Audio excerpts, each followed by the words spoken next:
The first drops of blood did not come from the maid. They came from billionaire Everett Langston.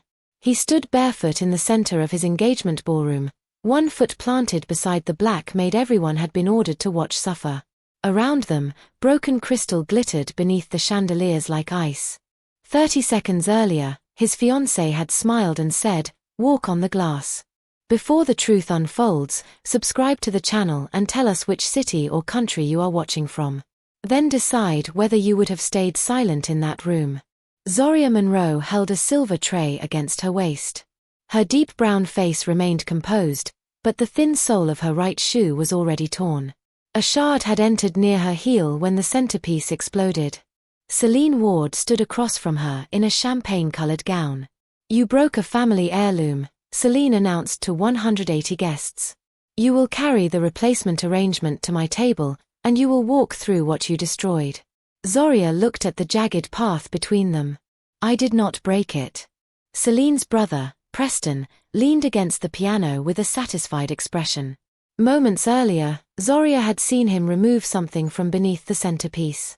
When she approached, Celine deliberately swept the crystal bowl from the table. Now a narrow velvet case was missing. Zaria lowered the tray. "I need the floor cleared safely." Celine stepped close. "Walk, or security searches your room for my mother's emerald bracelet." Zaria understood the real plan.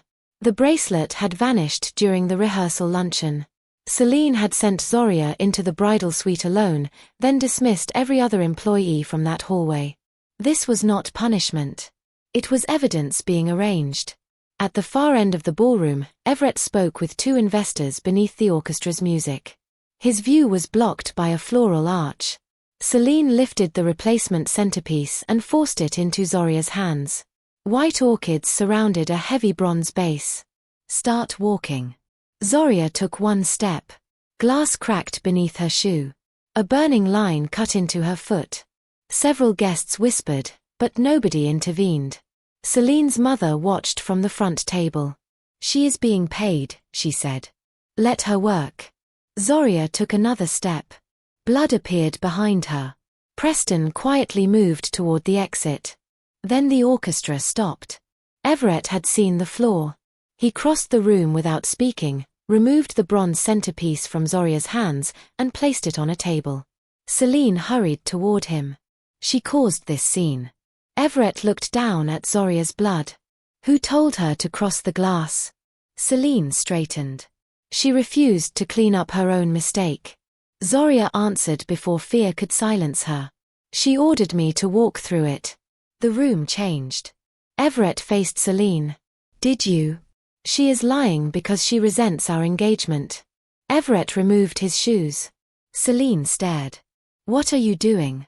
He placed his socks beside them and stepped onto the broken crystal. A sharp edge opened the side of his foot. Zaria reached for him. "Please stop." Everett held out his hand. "If this floor is safe enough for an injured employee, it is safe enough for me." He walked beside her, slowly, until they reached clean marble. Guests lowered their phones. No one looked entertained anymore. Everett called for the estate physician and ordered security to seal the ballroom. Celine's face tightened. "You are humiliating your future wife for a maid." "No," Everett said. "I am making sure everyone understands what you considered acceptable." Preston reached the side door. Zaria pointed. He was beside the centerpiece before it fell. Security blocked him. He protested, then shoved one guard. A velvet case slipped from inside his jacket. Celine's missing emerald bracelet scattered across the floor. Celine turned on him instantly. "You stole it." Preston laughed. "You told me to put it in her room." A murmur rolled through the ballroom. Everett looked at Celine. She shook her head. "He is frightened." Preston pulled a folded card from his pocket. "Then explain this." It contained Zaria's room number, locker code, and the exact time security was supposed to conduct a search. Everett read it once. "The engagement is suspended." Celine's calm expression finally cracked. "You cannot cancel everything over a servant." Zaria noticed dark liquid leaking from the bronze centerpiece. The white orchids nearest the base were curling inward. Do not touch the flowers, she warned. The estate physician tested the liquid. His face changed. This is a nerve agent. Everett looked toward the seating plan. Who was meant to receive that arrangement? The planner checked her tablet. Your father, Mr. Langston. Everett went still. His father had not arrived. Celine backed toward the stage. I knew nothing about poison. Every ballroom screen turned black. Then a live feed appeared. Everett's father was strapped inside the estate's private wine cellar. Beside him stood the head of security, holding a second bronze centerpiece. A voice came through the speakers. Bring Zaria Monroe to the cellar with the velvet case, or Langston dies. Zaria looked at the bracelet case. Its false lining had opened. Inside was an old photograph of her mother standing beside Everett's father at a courthouse. Across the back, someone had written, "The maid is not the witness. She is the owner." And Celine had just ordered security to kill her before she learned why. The words remained on the ballroom screen. The maid is not the witness. She is the owner. Everett turned toward Zaria. What does that mean? I don't know. Celine did.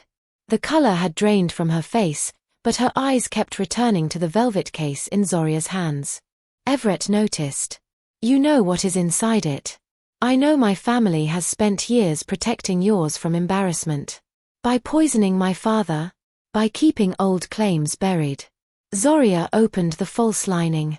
Beneath the photograph lay a brass strip engraved with coordinates and the name Monroe Land Trust. Her mother's surname. The ballroom doors unlocked. A message appeared. Zaria enters the cellar alone. 10 minutes. Everett moved beside her. She is not going alone. The distorted voice answered. Then your father dies first. On screen, Security Chief Jonas Reddick pressed a blade against Langston's throat. Everett's father looked directly into the camera and shook his head. Zaria studied the cellar behind him. Rows of barrels lined the walls, but one carried a white chalk crescent. She had seen that mark before. Her mother used it whenever something belonged to Zaria and should never be discarded. My mother was in that cellar, she said. Celine's eyes sharpened. Your mother cleaned this estate 30 years ago. No.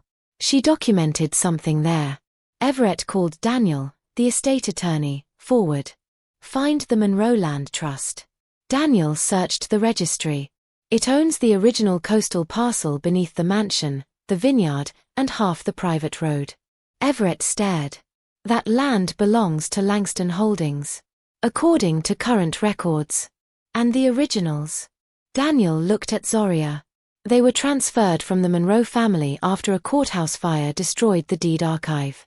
Zaria held up the photograph. My mother was standing outside that courthouse. Everett's father spoke through the screen. The fire was not an accident. Jonas struck him. The feed muted. Everett's voice went cold. Jonas has worked for us 22 years. Celine replied, long enough to know which secrets were worth more than loyalty. The countdown reached 8 minutes. Zaria handed Everett the photograph but kept the brass strip. If I go down, keep the ballroom cameras recording. You think I will let you walk into that cellar alone? They asked for me because they believe I am easier to control. You are injured. And they already underestimated me once. Everett activated a live broadcast to every device in the ballroom. Whatever happens below will be seen here. Celine lunged toward the console. An officer blocked her. Everett faced Zaria. If the feed dies, I come after you. She nodded. The cellar entrance waited behind the dining room. Zaria descended carrying the velvet case. At the bottom, Jonas stood beside Everett's father. 3 armed men watched from the shadows. Place the case on the table, Jonas ordered. Zaria obeyed. Release him. When the trust recognizes you. He pointed toward a stone pedestal with a fingerprint scanner. Zaria did not move. What happens afterward? The land transfer is corrected. To whom? Jonas smiled. To Celine. Upstairs, Everett faced her. You planned to steal the estate through Zaria's inheritance. My family paid for this house to survive. Zaria looked at Jonas. The trust requires more than my fingerprint. His smile faded. 2 names were engraved beneath the coordinates. Heir and keeper. My mother was the keeper, Zaria said. Who replaced her? Jonas raised the blade. Touch the scanner. Zaria stepped closer, then smeared blood from her injured heel across the pedestal. The stone absorbed it. A compartment opened beneath the floor. Jonas looked down. Zaria kicked the blade from his hand. Everett's father drove his shoulder into one guard while Zaria pulled him away from the chair. Gunfire struck the barrels. Dark liquid burst across the floor. Not wine. Oil. The armed men retreated toward the stairs. Jonas grabbed the velvet case and ran with a burning flare. He is going to ignite it. Everett's father pointed toward the crescent-marked barrel. Your mother built an escape tunnel behind it. Zaria shoved it aside. A passage opened. She helped him through as Jonas threw the flare. Fire raced across the cellar. The passage door slammed behind them. Everett's father switched on an emergency lamp. The tunnel walls were covered with names, dates, and handprints. Hundreds of them. Zaria recognized her mother's handwriting. These are families who owned the land before Langston Holdings expanded, he said. You knew. I discovered the records after your mother disappeared. What happened to her? She found proof that Celine's father ordered the courthouse fire. Zaria's breathing stopped. Where is she? The tunnel speakers activated. Celine's voice filled the passage. Keep walking, Zaria. Your mother is waiting at the other end. A steel door opened ahead. Beyond it stood an underground courtroom preserved beneath the estate. At the judge's bench sat Zaria's mother, alive and chained. Beside her, Celine's father held a legal document and a gun. Sign away the Monroe Land Trust, he said, or Everett's father confesses to murdering her 30 years ago. Zaria looked at the man she had rescued. His face carried fear, but also shame. Upstairs, Everett heard every word through the live feed. Celine moved toward the console again, and this time he caught her wrist. If Zaria's mother dies, he said, your family loses more than this wedding. Celine smiled. Only if the truth reaches daylight. Celine's smile vanished when Everett tightened his grip around her wrist. Only if the truth reaches daylight, she repeated. Everett turned the ballroom microphone toward her. It already has. Every guest and camera remained connected to the live tunnel feed. Below the estate, Zaria stood inside the underground courtroom facing her chained mother and Celine's father, Victor Ward. Victor placed a gun against the legal document on the bench. Sign away the Monroe Land Trust. Zaria's mother lifted her head. Do not sign anything. Zaria's throat tightened. Mom. Miriam Monroe looked older, but the steady eyes were the same ones Zaria remembered. I tried to come back. Victor struck the bench with the gun. Touching reunion later. Everett's father, Conrad Langston, stood beside Zaria. Victor pointed at him. Tell her what you did. Conrad looked at Miriam. I signed the confession after the courthouse fire. Zaria stared. You admitted murdering her? I admitted it because Victor threatened Everett. Victor smiled. Langston money could buy judges and silence, but not courage. Miriam spoke calmly. Conrad did not kill me. He helped me disappear after Victor burned the courthouse archive. Upstairs, Celine pulled against Everett. My father protected both families. He kidnapped a woman for 30 years, Everett said. He protected ownership. Zaria stepped toward the bench. Why keep my mother alive? Victor tapped the document. The Monroe Trust cannot be dissolved without the keeper's living signature. And mine. The heir releases the land. The document required both fingerprints. Zaria noticed a narrow rail running beneath the bench toward Miriam's chair. What happens when we sign? Miriam answered first. The courtroom seals, the records burn, and Victor walks away with the deed. Victor raised the gun. Enough. The live feed flickered. Upstairs, Celine's mother reached the control console and pulled an emergency cable. The ballroom screens went dark. Victor laughed.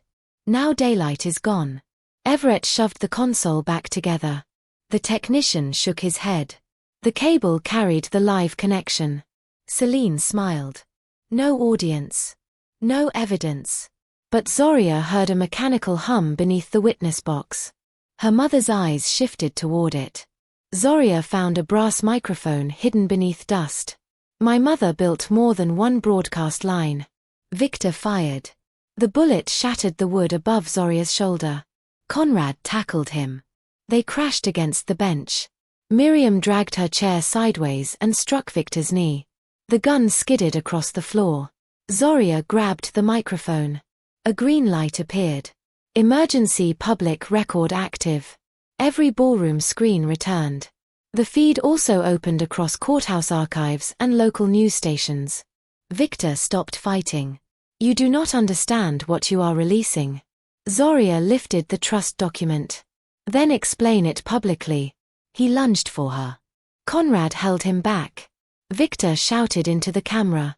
The Langstons never owned this estate. The Monroe family did. Gasps erupted upstairs. The courthouse fire erased the original deeds. I replaced them and divided the land through shell companies. Zaria looked at Celine. Her face had gone pale on the ballroom screen. Victor continued. Celine was meant to marry Everett, inherit the Langston shares, and move every disputed property into the Ward Trust. Everett released her wrist. You knew all of it. Celine whispered, I knew the marriage protected our family. By stealing hers. The courtroom floor shook. Red lights appeared along the walls. Record purge initiated. Miriam's chair began moving toward a steel chamber behind the judge's bench. Zaria grabbed the chain. Victor smiled. The system recognizes her as the keeper. It will destroy the witness with the records. Conrad seized the gun and aimed at the control panel. Miriam screamed. Don't shoot it. The chamber will lock permanently. Zaria examined the chain. Its clasp carried the same crescent mark as the barrel in the cellar. She pressed her bleeding heel against it. The clasp opened. Miriam fell free. The steel chamber continued closing around the records. Zaria reached for the red ledger inside. Victor caught her ankle. You cannot save both the evidence and your mother. Zaria kicked him away and threw the ledger toward Conrad. He caught it. Then the courtroom ceiling split open. A hidden elevator descended carrying Everett and 2 security officers. Everett stepped out. I told you I would come if the feed died. Together, they pulled Miriam clear as the chamber sealed. Victor ran toward the elevator. Celine's voice came through the speakers. Dad, wait for me. But upstairs, police had surrounded her. Victor stared at the closing doors and realized his daughter could not save him. Then Conrad opened the red ledger. The final page contained a transfer signed by Everett. Zaria looked at him. The date was 6 months earlier. Before he had ever met Celine. And the beneficiary was not the Ward family. It was Zaria Monroe. Zaria stared at the signature beneath the transfer. Everett Langston. The beneficiary line carried her full name. You signed this 6 months ago, she said. Everett examined the page. I signed a restoration authorization for disputed land claims. Your name was not on it. Victor laughed from the courtroom floor. Because it was added later. Celine's voice burst through the speakers. Dad, stop talking. Police restrained her upstairs, but she fought toward the console. Victor looked at the camera. You wanted the truth public, Zaria. Everett created a compensation trust after an anonymous whistleblower sent him fragments of the Monroe deeds. I replaced the schedule and named you sole beneficiary. Why? Everett asked. To make her look like part of the theft. Zaria understood. If the altered transfer surfaced after her mother's death, she would appear to have conspired with Everett to seize Langston property. Victor could invalidate the Monroe claim and present himself as the innocent creditor rescuing both families. You needed me alive long enough to inherit, Zaria said. And disgraced enough that no court would believe you. Miriam reached for her. I kept the original schedule. Victor's face changed. Where? Inside the judge's seal. The courtroom shook again. Steel shutters lowered over the exits. Victor had activated the purge, and the old system was following its final command. Conrad pulled at the elevator doors. "They're locking." Security forced one shutter upward, but gears beneath the floor groaned. Miriam pointed toward the judge's bench. "The seal must be removed before the room closes." A bronze emblem hung above the empty chair. Zaria ran toward it. Victor caught her dress. "You leave that seal." She kicked his hand away, climbed onto the bench, and reached upward. The wall split behind her. Heat rushed from the record chamber. Everett grabbed her waist before the bench tilted. "Higher." He lifted her. Zaria twisted the emblem counterclockwise. It released with a metallic snap. Inside was a roll of paper wrapped around a memory drive. The original restoration schedule listed hundreds of families, workers, and heirs. Zaria's name appeared among them, but not above them. "No sole beneficiary," she said. Miriam smiled through tears. It was always meant to return the land to everyone. A siren warned that the courtroom would seal permanently in 40 seconds. Victor lunged toward the document. Conrad blocked him. For the first time, the two men faced each other without lawyers or family names between them. "You murdered people for property," Conrad said. "You lived in the house their deaths bought." Conrad did not deny it. "That ends tonight." Victor drove him against the witness box. Everett pulled Zaria and Miriam toward the elevator while security dragged both men apart. The elevator refused to move. "Keeper authorization required." Miriam pressed her thumb to the panel. "Access rejected." Victor smiled. "You are no longer the keeper." The screen displayed Zaria Monroe. Miriam looked at her daughter. "When you opened the bloodlock, the trust recognized its heir." The countdown reached 20 seconds. Zaria placed her palm against the scanner. "Release everyone," she ordered. The elevator doors opened. Victor's ankle remained chained to the witness rail. "Take him," Zaria said. An officer reached for the lock. Victor kicked him away. "I will not leave this court in handcuffs." Flames touched the back wall. Celine screamed through the speaker. "Dad, get up." Victor looked toward her image. For one moment, his arrogance disappeared. Then he pulled a key from his sleeve, unlocked himself, and ran toward the elevator. Conrad stepped aside. Victor entered before the shutters sealed. The underground courtroom disappeared behind steel. When the elevator opened into the ballroom, police took Victor immediately. Celine called to him, but he would not look at her. The guests watched as father and daughter were restrained separately. Celine turned to Everett. "You would have married me if that maid had kept walking." Everett looked at the blood marking the glass-covered path. "That is why I should never have married you." She faced Zaria. "You think this makes you equal to us?" Zaria held up the original schedule. "No. It proves your family spent generations pretending equality was something you owned."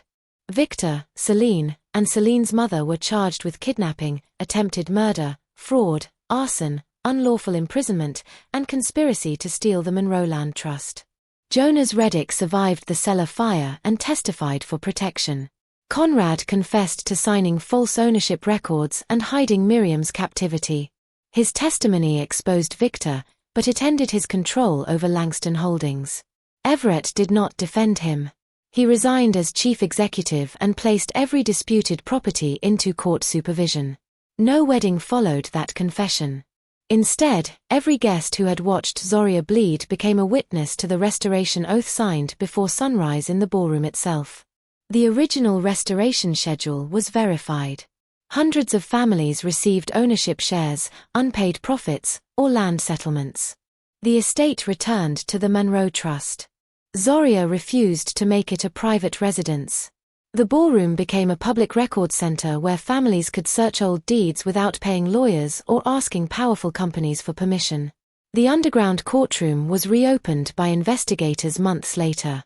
Its judge's bench remained damaged, but the emergency microphone still worked. Zaria kept it as a reminder that truth needed more than witnesses. It needed a way out. Miriam began rebuilding her life beside her daughter. Some days they spoke for hours. Other days, Zaria could not forgive the silence that shaped her childhood. Miriam never demanded quick healing. She simply remained. Everett returned often, not as owner, but as a witness in restitution hearings. He sold his private shares to fund settlements insurance refused to cover. One afternoon, he found Zaria in the former ballroom, reviewing a housekeeper's claim. "I thought returning property would correct everything," he said. "It corrects records," Zaria replied. "People take longer. And us." She closed the file. "There is no us built from rescue, guilt, or one dramatic night." Everett accepted that. Then what can be built? Trust. Slowly. Without contracts hidden under flaws. Months passed. He kept showing up. He listened more than he spoke. On the anniversary of the courthouse fire, Zaria opened the first public hearing inside the restored ballroom. Miriam sat in the front row. Everett sat with former Langston employees, not on the stage. Zaria placed the original schedule beside the microphone. Her opening question was not about inheritance. It was about labor. Who cleaned these halls, planted these vineyards, raised these walls, and never saw their names on a deed? Hands rose across the room. Zaria understood the truth her mother had protected for 30 years. The estate had never belonged to one family. It belonged to every person whose work had been hidden beneath someone else's name. The night began when Celine ordered her to walk across broken glass. It ended long after the blood was cleaned away, when hundreds of people walked through the same doors carrying documents that finally recognized them. Zaria did not become powerful because a billionaire stood barefoot beside her. She became impossible to erase because she refused to let anyone else decide where she was allowed to stand.